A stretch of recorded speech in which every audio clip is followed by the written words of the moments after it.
pandemic. So hopefully that is definitely behind us, and we just are so glad to be able to be with you today. And Chelsea is a great partner to present with this morning, so thank you. I'm going to share kind of some of the things that Billy talked about that he would like me to share today about elections and kind of what we talked about. So we're going to do kind of the who, what, where, why, and how, and not necessarily in that order of elections. So November 8th is our general election. If you haven't heard about it, please. Right? One thing is straight party voting will be on the ballot. So if you have that favorite party and you're like, I'm good with all the people in the Green Party or the Libertarian or whatever party that may be that's your favorite, you can mark that oval for the straight party and then go down to the nonpartisan and proposal section. Otherwise, who's on the ballot? So, as we all know, we have a governor, a secretary of state, and attorney general. Those are kind of the main focuses this year on elections because it's a gubernatorial year. But what I also want to call to your attention is that local elections matter.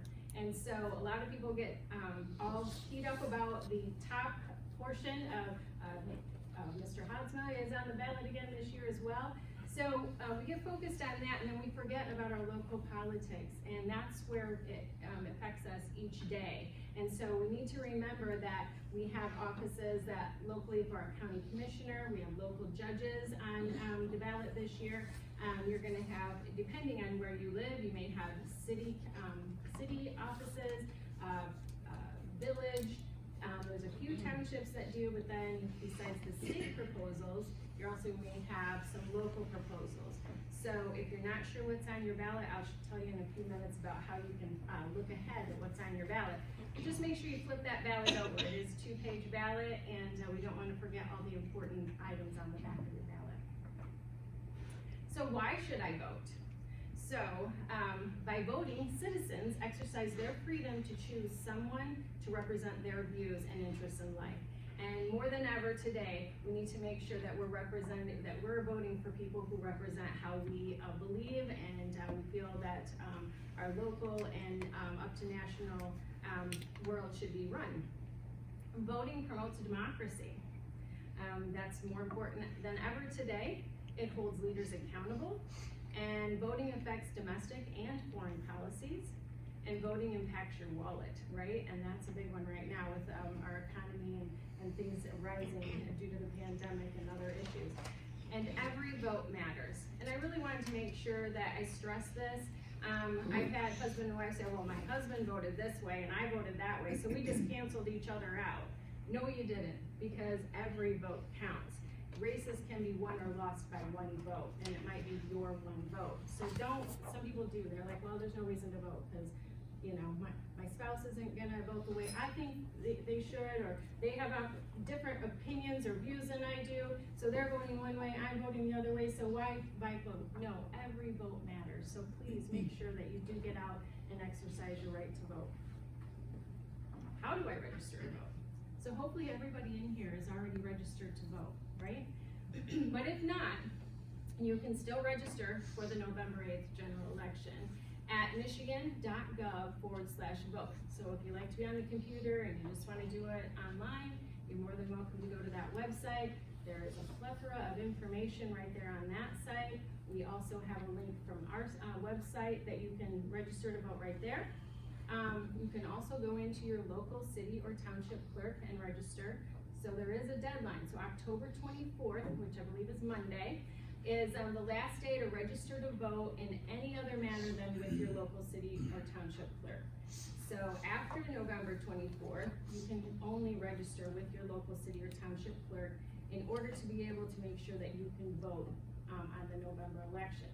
So if you come into our office, you will take your registration, but we're going to give you a little slip of paper that says you still need to see your local city and township clerk. So we don't want to take up your time and make you go to 2 different places. Go straight to your local city or township clerk. What you're going to need is your driver's license or state ID. That proves that you do live where you live within that jurisdiction. Otherwise, you can just fill out that application, and you can also excuse me, mail it into your clerk as well. Sorry.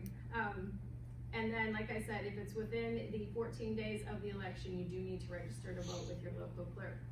On that michigan.gov/vote, you can also find out who your township or city clerk is. So you may say, Kim, I don't know who my city or township clerk is.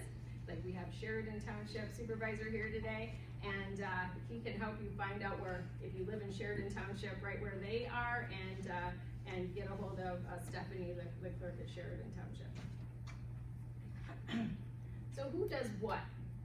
So sometimes it's very confusing to know what does the Secretary of State's role in this, what's our role in the county, and then what's the role of my local city or township clerk.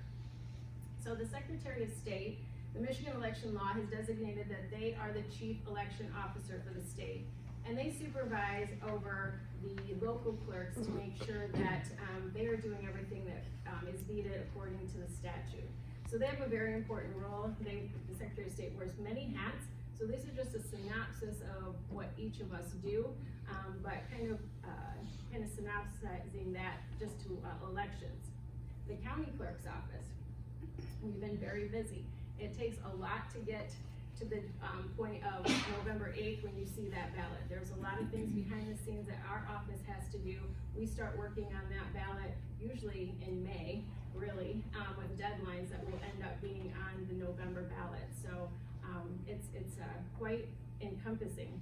But we also receive and canvass petitions for all the county district offices that don't cross county lines and accept campaign finance reporting from our local candidates. We also coordinate and administrate the school elections and help make sure that the townships have all their election inspectors trained. So this year we trained about 500 election inspectors to work at the polls on November 8th. So it's been a busy year so far. And then our city and township clerks, they maintain that voter registration for their respective jurisdictions. And they're responsible for administering all the federal, state, county, local, and school and village elections. And then clerks with a jurisdiction within a school district that's fully contained are responsible for the administration of their special elections as well. So that's just, again, only a portion of what a city or township clerk does, but they're very busy this time of year as well. So one important thing to remember with that is that your local clerk is where you get your ballot from. So sometimes they think we have them at the county, and again, I don't want you guys to make a special trip into the county, although we'd love to see you, but for ballots, we do not have ballots. You don't want to bring your ballot to us. You want that to make sure that if you're voting absentee, that goes back to the local clerk that sent it to you. So what happens next? I voted on either by absentee or on election day. So what happens next? For most people, they think the election is over, but it's really not, and it has several different steps yet to be completed. So after 8 p.m., when the polls close on election day, your election inspectors in your local jurisdiction are still working. So they are making sure that they are sending the election results to our office so that we can in turn have them online for you to view. They're finishing their reports in the poll books. They're safely securing all their ballots and election materials that took place on election night. And then they're returning those election materials to their local city or township clerk. While all this is going on, in our office, we are assisted by our county IT department. So we have a member of our IT department that is with us on election night, and then Chelsea and her other co-partner in her office, Brent. They are all in our office assisting us to make sure that all the results come in a nice, smooth manner. And then, as Chelsea will show you, the wonderful works that their office does to help assist you in understanding the election results. So we're gathering that information that's being sent, and then we're uploading that onto our online system, which is updated in real time. So as we're getting in the results, we're updating that in real time on our website. And so all you have to do is just keep clicking that refresh button, and it'll keep bringing up the results as they come in. And then after election night, the Thursday after the election, our County Board of Canvassers begin their huge task of making sure that everything that the local inspectors say happened on election day did happen, and balancing all those numbers to certify the election results. So hopefully, we have until November 23rd, but we're hoping to get that done before that, because that's really close to Thanksgiving, and we're all gonna be ready to stuff ourselves with turkey, right? It's hard to believe that's right around the corner. So, election days are not over after 8 p.m. in our office.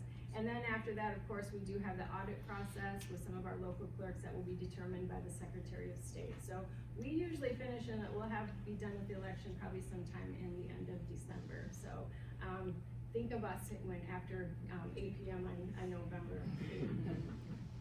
So where can you go for more information?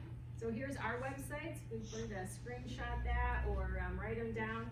So calhouncountymi.gov/elections, that will get you to all the information that you need or links to the Secretary of State's office. Then that same website, but you just /GIS, that will take you to all the wonderful things besides elections that Chelsea's office does. And then of course you can always go to michigan.gov/vote. And so I'm gonna turn it over to Chelsea right now, and she's gonna show you the wonderful things that she does. But I'll be here afterwards, so if you have any other questions, because I know election contains a lot, but we have a short time, I wanna make sure everybody else can talk too.